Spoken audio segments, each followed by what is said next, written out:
It reflects as well the way that your message of love and hope has inspired so many people across our nation and around the world. So on behalf of the American people, it is my great honor and privilege to welcome you to the United States of America.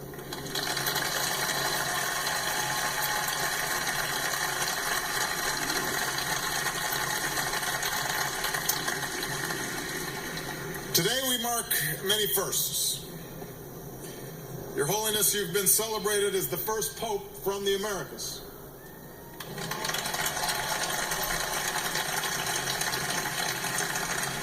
This is your first visit to the United States. And you are also the first pontiff to share an encyclical through a Twitter account.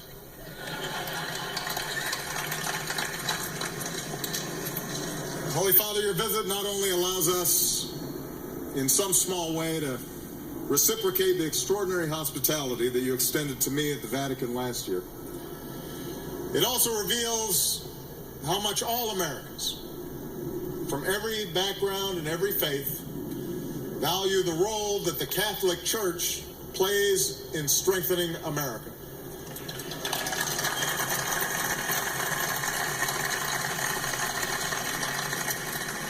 From my time working in impoverished neighborhoods with the Catholic Church in Chicago, to my travels as president, I have seen firsthand how every single day Catholic communities, priests, nuns, laity are feeding the hungry, healing the sick, sheltering the homeless, educating our children, and fortifying the faith that sustains so many.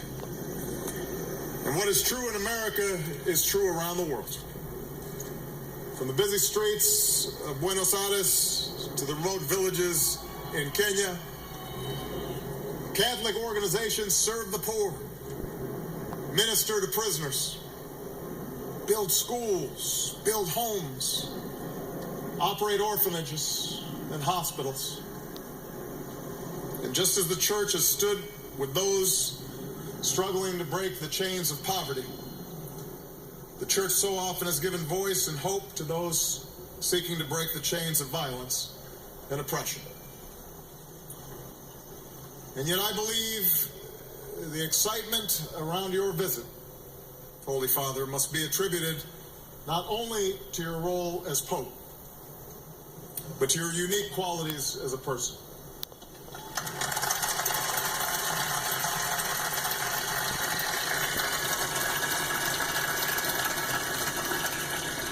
In your humility, your embrace of simplicity, in the gentleness of your words, in the generosity of your spirit, we see a living example of Jesus' teachings. A leader whose moral authority comes not just through words, but also through deeds.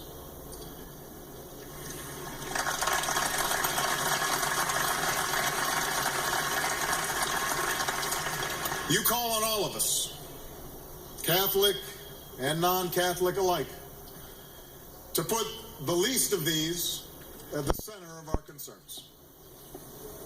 You remind us that in the eyes of God, our measure as individuals and our measure as a society is not determined by wealth or power or station or celebrity, but by how well we hew to Scripture's call to lift up the poor and the marginalized.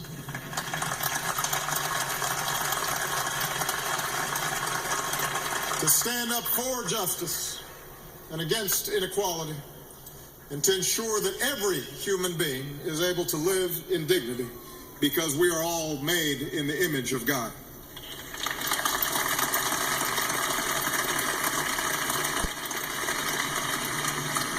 You remind us that the Lord's most powerful message is mercy. And that means welcoming the stranger with empathy and a truly open heart. From the refugee who flees war-torn lands to the immigrant who leaves home in search of a better life.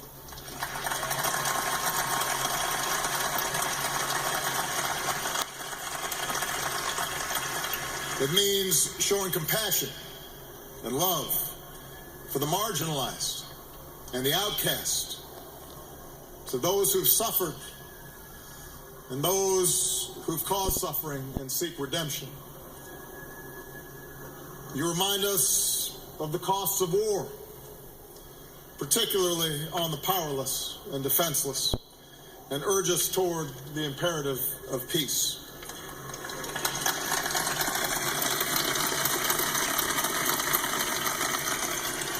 Holy Father, we are grateful for your invaluable support of our new beginning with the Cuban people, which holds out the promise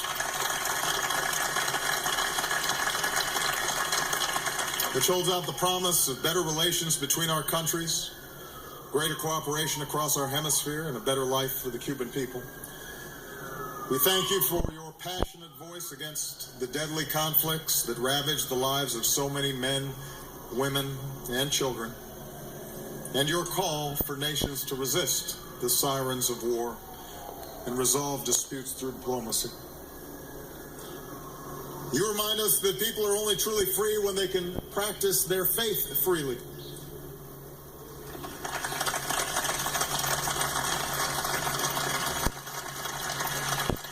Here in the United States, we cherish religious liberty. It was the basis for so much of what brought us together.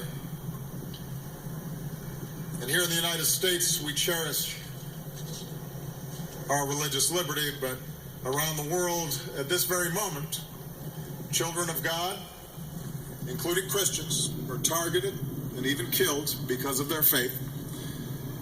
Believers are prevented from gathering at their places of worship.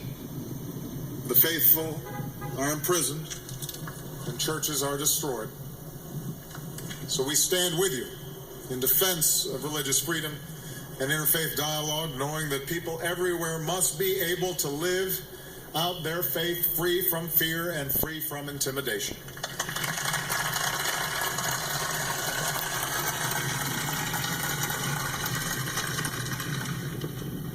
And Holy Father, you remind us that we have a sacred obligation to protect our planet, God's magnificent gift to us.